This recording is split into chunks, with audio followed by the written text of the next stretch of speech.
Hello बच्चों, कैसे हैं आप सब। तो आज की इस वीडियो में मैं आप सभी बच्चों को क्लास 11 में जो भी बच्चे हिंदी कोर विषय रखे हुए हैं, तो हिंदी कोर में देखिए आप सभी बच्चों के लिए 40 प्रश्न मैं इस वीडियो में लेकर आऊं, जिसमें आपको एग्जाम में देखिए 40 में 40 यहाँ से पूछा जाएगा। तो आप सभी बच्चे इस वीडियो को पूरा लास्ट देखिएगा।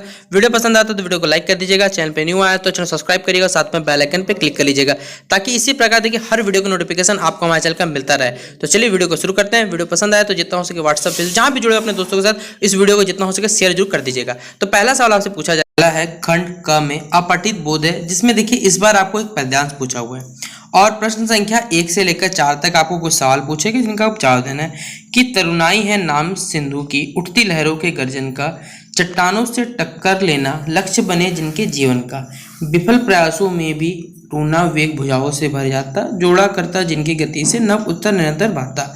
तो इस प्रकार का देखिए आपको पद्यांश दिया हुआ है और कुछ सवाल देखिए आपको यहाँ पर पूछे गए हैं। तो चलिए उन सवालों को हम लोग एक एक करके सॉल्व करते हैं।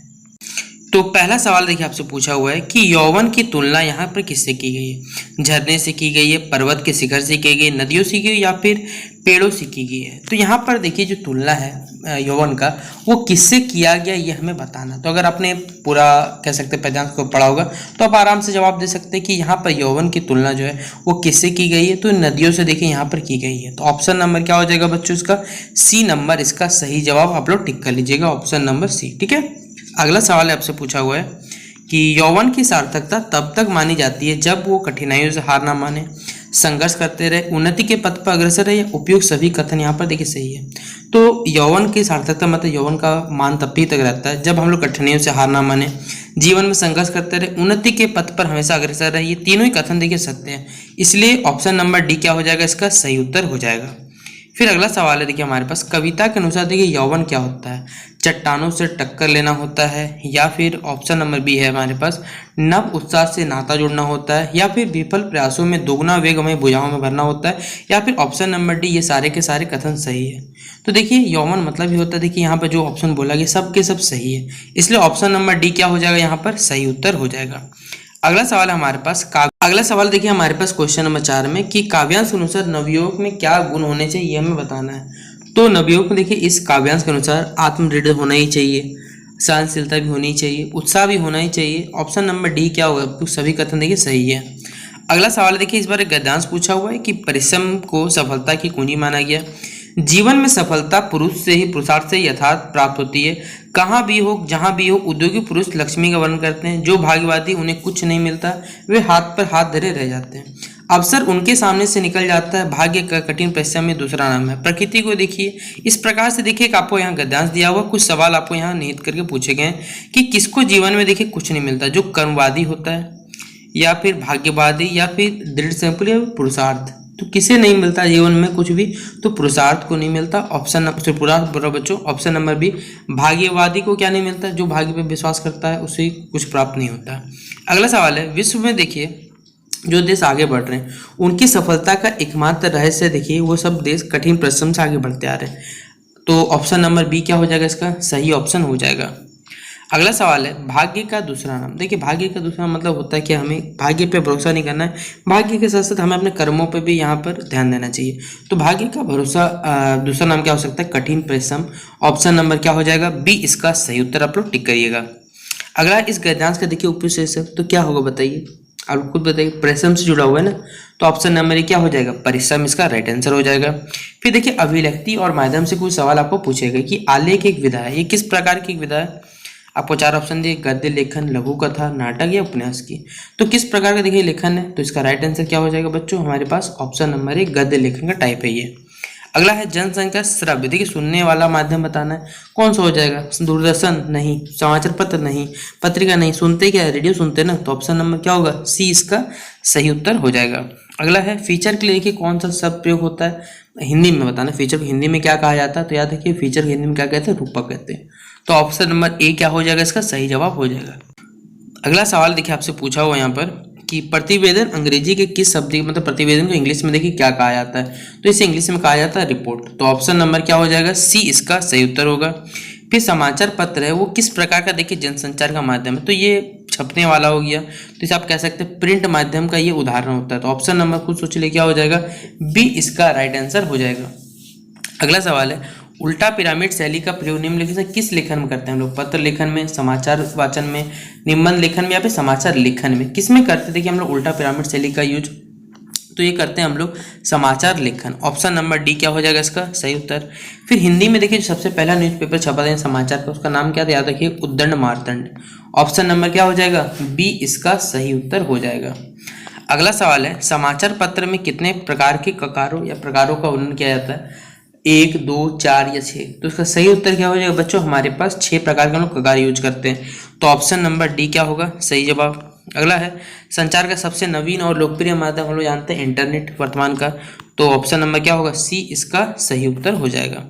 अगला सवाल हमारे पास सूचनाओं का संकलन करके देखिए संपादक तक पहुंचाने की जिम्मेदारी होती है, वो किसके कार होती है? पत्रकार पर, संपादक पर, लेखक पर, खिलाड़ी पे? तो ये सारा के सारा जिम्मेदारी देखिए किसके कंधों पे होता है? पत्रकार की। ऑप्शन नंबर ए क्या हो जाएगा इसका सही उत्तर हो जाएगा। अगला सवाल देखिए, यहाँ से कुछ सवाल पूछे गए एक खंड ग में पाठ्य पुस्तक से। एक आपको पद्यांश दिया हुआ है कि मेरे तो गिरधर गोपाल दूसरों ना कोई, जाके सिर मोर मुकुट मेरी पति सोई। ठीक है, इस प्रकार से पद्यांश दिया हुआ। कुछ सवाल पूछे गए कि प्रस्तुत काव्यांश जो है वो कौन से कवि के द्वारा लिखा गया, ये हमें बताना है। तो यहाँ पर देखिए पहला कबीर है, फिर महादेवी वर्मा, मीराबाई है, फिर अक्क महादेवी है। तो ये किनके द्वारा ये लिखा गया बेसिकली? तो ये लिखा गया याद रखिएगा मीराबाई के द्वारा, इसलिए ऑप्शन नंबर सी क्या हो जाएगा इसका सही उत्तर हो जाएगा। गोपाल शब्द का प्रयोग, तो गोपाल से यहाँ क्या बता रहा है? श्री कृष्ण जी को बता रहा है, इसलिए ऑप्शन नंबर क्या हो जाएगा? श्री कृष्ण इसका राइट आंसर हो जाएगा। अगला सवाल आपसे पूछा हुआ है कि कुल की कहानी का देखिए अर्थ क्या होता है? कुल की कहानी का मतलब होता है कि मर्यादा या लिमिटेशन कह सकते हैं, उसी में रहना। तो ऑप्शन नंबर दिख रहा है हमें सी में, परिवार की मर्यादा। फिर है हमारे पास मीराबाई ने अपना पति किसे स्वीकार किया है? तो मीराबाई जी ने देखा अपना पति किसे स्वीकार किया? तो श्री कृष्ण को। ऑप्शन नंबर क्या हो जाएगा? ए इसका राइट आंसर हो जाएगा।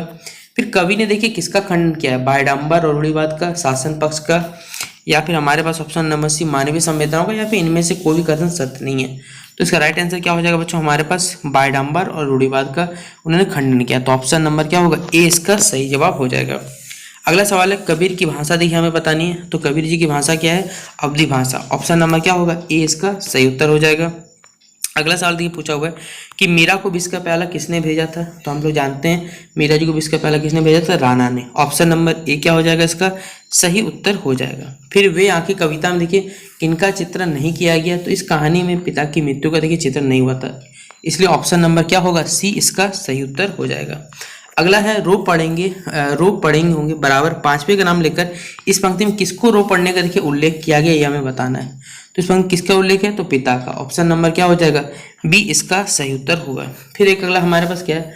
एक गद्यांश दिया हुआ, कुछ सवाल आपको यहाँ फिर से पूछे गए हैं। तो क्या देखिए मियां नसीरुद्दीन पाठ के लेखक का नाम बताना है। तो ये पाठ किनके द्वारा लिखा गया है? बेसिकली लिखा गया है ये कृष्णा सोबती जी के द्वारा, तो ऑप्शन नंबर क्या होगा? बी इसका सही उत्तर हो जाएगा। फिर मियां नसीरुद्दीन कितने प्रकार की देखिए रोटी बनाते थे? और इस सवाल से सबसे इंपॉर्टेंट है 56 प्रकार की रोटियां बनाते थे, इसलिए ऑप्शन नंबर ए क्या होगा इसका सही जवाब। फिर चारपाई पे बैठी बीड़ी का देखिए मजा कौन ले रहा था? तो ये मजा ले रहा था मियां नसीरुद्दीन, तो ऑप्शन नंबर क्या हो जाएगा? 30 का सी टिक करिएगा सही जवाब। फिर लेखक जो दुकान के बाहर जाकर देखती थी लेखिका, तो क्या होता था, क्या घटना घटी थी यह बताना है। सेवैया बन रही थी, रोटी बन रहा था, आटा सान रहा था, बीड़ी के मजा ले रहा था। तो उस टाइम क्या हो रहा था? जो लेखक है मियां नसीरुद्दीन वो बीड़ी का मजा ले रहे थे, तो ऑप्शन नंबर डी क्या हो जाएगा इसका सही उत्तर हो जाएगा। अगला है सवाल हमसे पूछा हुआ है कि पथेर पंचाली फिल्म किसके निर्देशन में बनी थी?